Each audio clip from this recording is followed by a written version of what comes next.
Good morning, good afternoon, good evening, and good night. This is the Rent Report.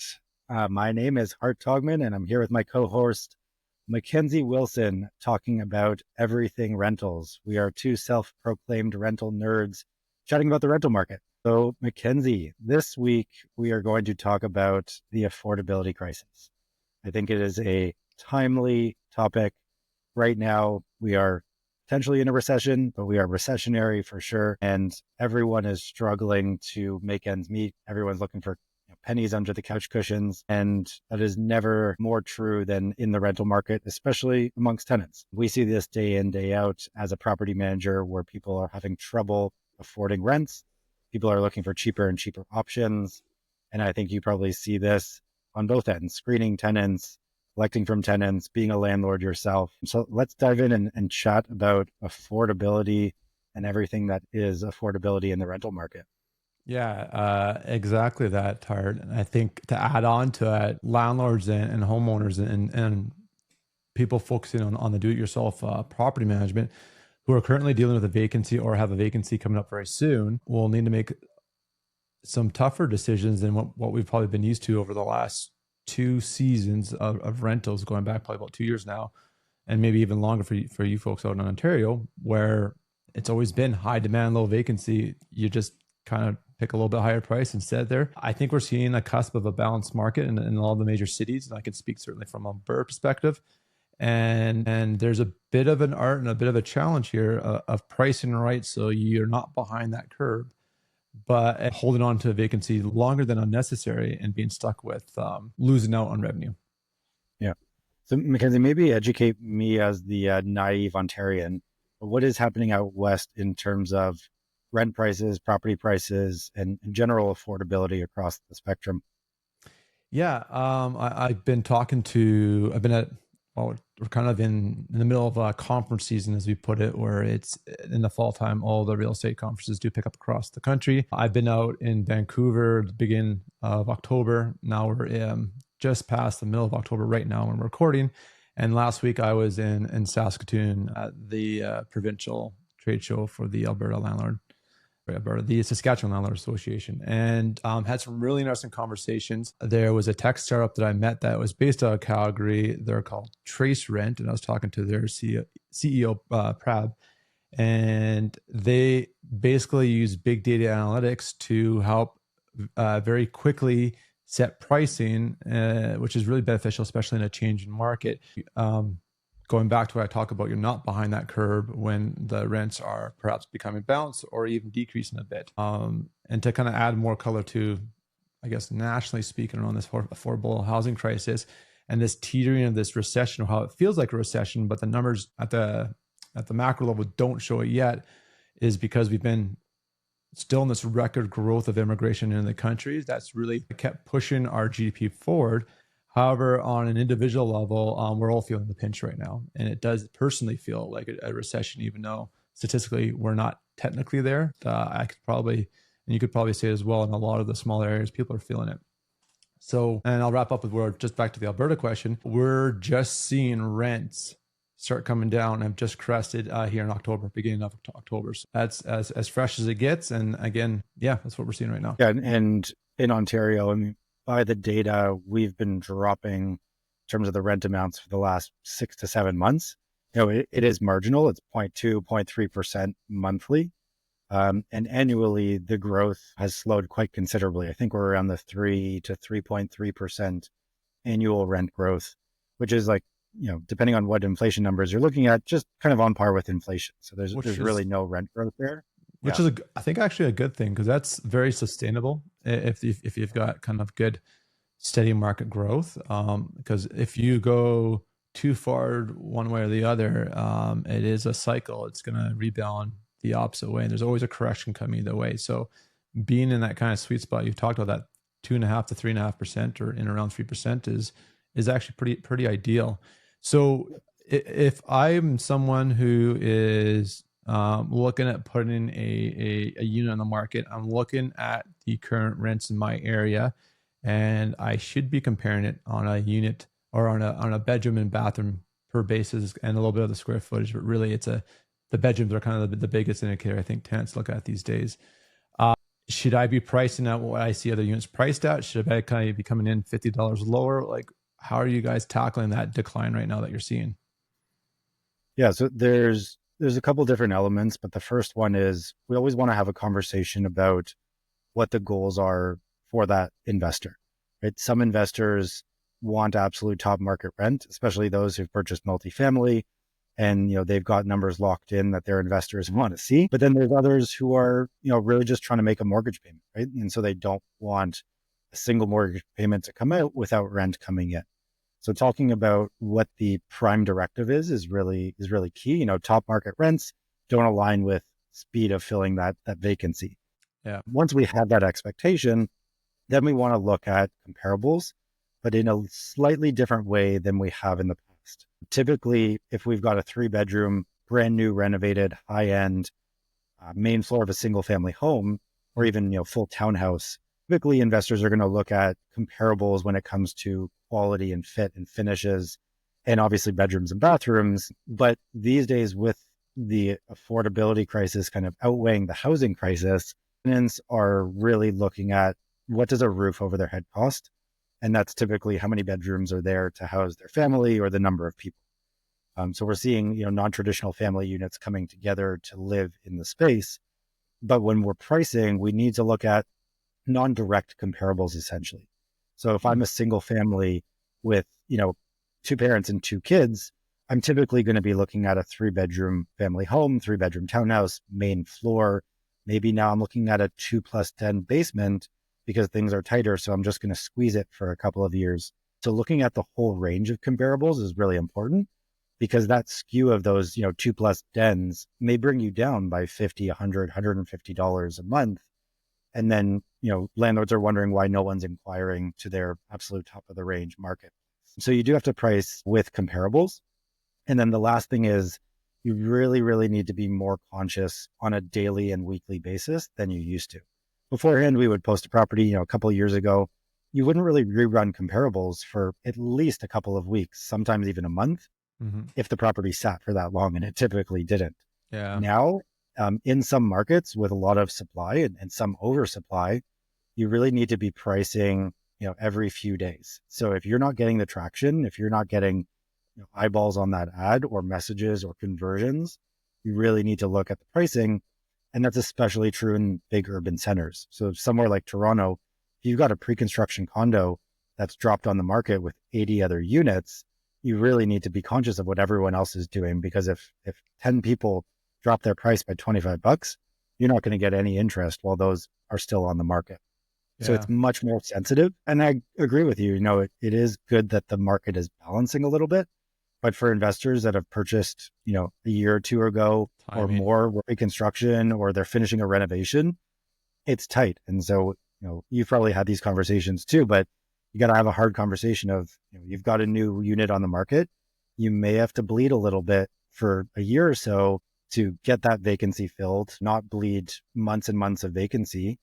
And in a year's time, you're not rent controlled, so you can up the rent, hopefully in a much stronger market. Oh, interesting. Okay. So yeah, because I know from an Ontario perspective, because of the rent control environment, and there's not really a fixed term lease. You guys basically all are rolling to month, and how you end a tenancy is quite a bit different. So, but if you're in an uncontrolled unit, you're okay going in a lower rent, perhaps, to secure maybe a better quality tenant and get those leads in, because in that 1 year's time, your renewal, you have the option to raise accordingly back to market parity. Oh, okay. Which is similar to what we do here in Alberta. Oh, that's very cool. Okay. Yeah. And I think it's foreign to Ontario investors, because I bet you renovate a place, you think you have the nicest place, so you're going to price high, and you're under this assumption that rent control is rent control, right? And so if you don't dig into the details, you don't realize that, you can take this opportunity to fill a vacancy fast, under market rent, still, quality rent, and then in a year's time, bump that up when the market strengthens. Yeah. And I think, Hart, I want to highlight 2 points you said in that previous statement, just understand where the market is. One pro tip I took away there right away was getting beyond comparing the exact same apple to the exact same apple of a 2-bedroom condo or apartment to another 2-bedroom apartment. You mentioned townhouses, basement suites. Maybe there's carriage units or above garages, laneway units. Really, because the affordability is so challenging, tenants are looking literally at the number of beds and how big the party is and how they're split or sharing the cost of renting beyond all the other variables or amenities at play. So really going beyond and doing your comparisons across all the 2-bedroom product types in your area. And, an area would probably be defined as maybe a community walking distance, or if you're more of a commuter community that relies on cars, you might expand that window to really get a pulse on what the market is. And then the other thing you mentioned I thought was really interesting, especially in a lot of these, the pre-construction condo where you've got, unfortunately, all condos are pretty much the same in the towers. They're all 2 bedrooms. They might have a wall in a different place, but it's this exact same cookie cutter kind of style. You're very much in a commodity driven market. You don't really have a competitive edge against anybody else. So you're even that much more price sensitive. And if you're not on the ball of where that pricing's at, you're going to get stuck with an unnecessarily long vacancy and lose out on money. 100%. And it's a hard conversation to have as a property manager with a client. But, I have this conversation with myself as an investor as well, that it always comes down to price, right? There's a lot of tweaking that you can do with an advertisement or the property itself. But ultimately, price is going to be your biggest factor in terms of driving demand for that property, just like anything else, right? Whether it's a used tennis racket you're selling on Facebook Marketplace or General Motors selling a car, right? Price is the key defining factor there. Yeah. And more people are looking at more options these days because affordability is a serious concern. Yeah. I 100% agree with that. I don't know if there's anywhere else to go. We kind of want to keep this one short this week because I do want to get it out quickly. We're going to jump this episode in front of other pre-recorded episodes we have. I've got a bit of a stockpile that we've done, but this kind of leads into that conversation is, okay, Hart, I'm on the market. I've got an ad. I'm not getting traction. So that might be a next week conversation of actually peering into the metrics along the journey of taking inquiries to pre-screening or asking those basic kind of logistic questions to justify the time to book for the viewing, from the viewing to getting requests for applications, giving out applications, or then are you actually receiving the applications to the final point of actually making a selection. And I think, that'll be a whole conversation for next week. So stay tuned for that. So anything else we want to kind of touch base with this, that just so I'm telling you from a Calgary perspective, we've definitely have hit the bounce, the crest, the market has crested in terms of the demand. In fact, I think some of them are even looking at now reducing the rents, which again, I think is a good thing because a much more stable bounce market. I want plain Jane boring investing in real estate. I don't want my investing to be exciting or feel like a roller coaster because that's not great. So I've got a question for you, but in terms of the market that you're in and how you approach an investment or that of a client if you're coaching them, what data sets do you look at to price a property, whether it's pre-purchase or you've purchased it and you're looking to go on market? Where are you looking for your data and your insights on how to price? Yeah, that's a really good question, Hart. And actually, my presentation last week, I presented at the Saskatchewan annual trade show, and it was all about marketing, kind of what we're talking about right now.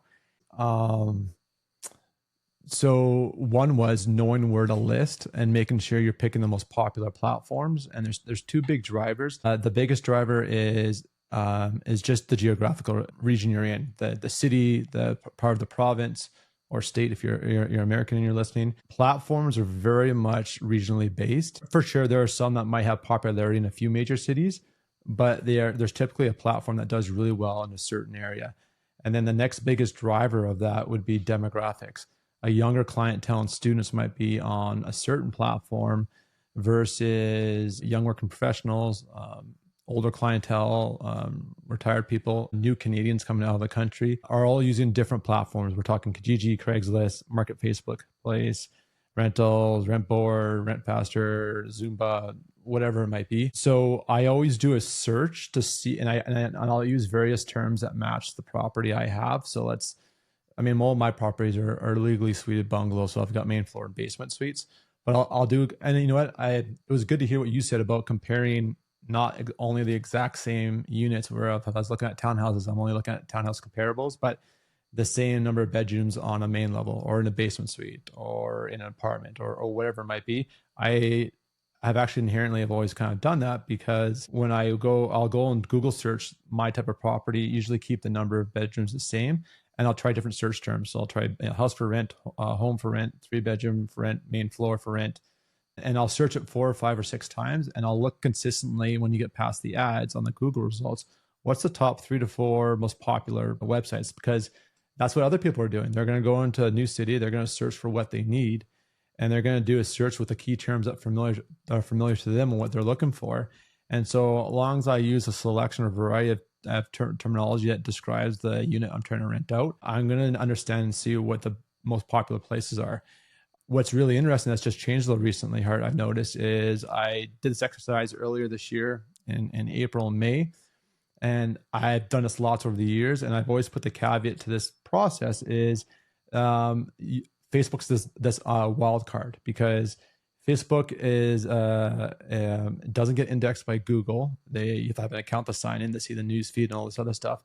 They've not in the past have not made their information publicly available, so Google wouldn't really appropriately rank them, even though we know there's 9 billion plus user accounts on Facebook worldwide, and this marketplace is extremely popular.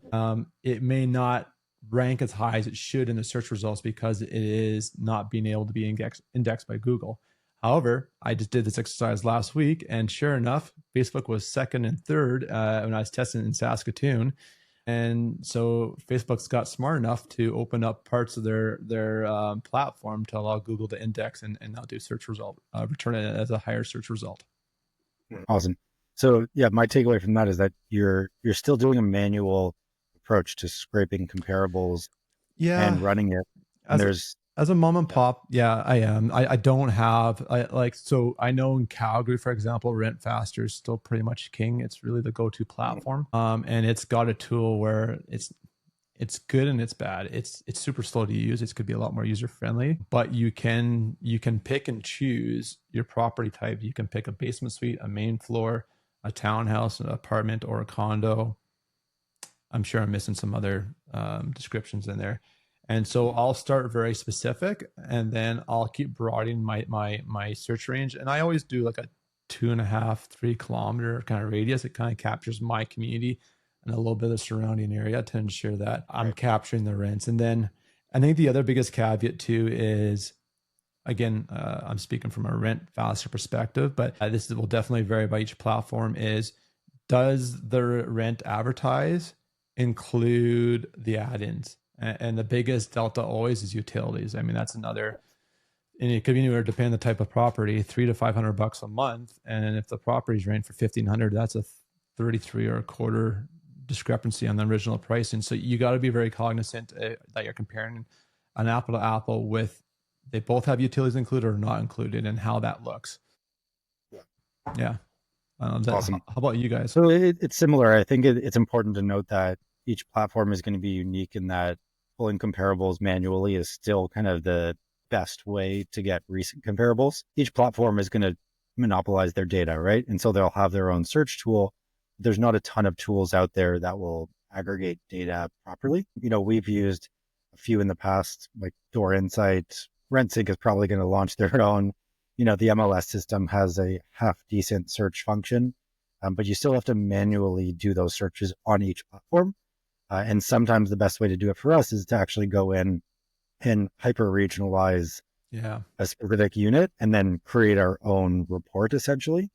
And the other thing is that we look at leased comparables and listed comparables.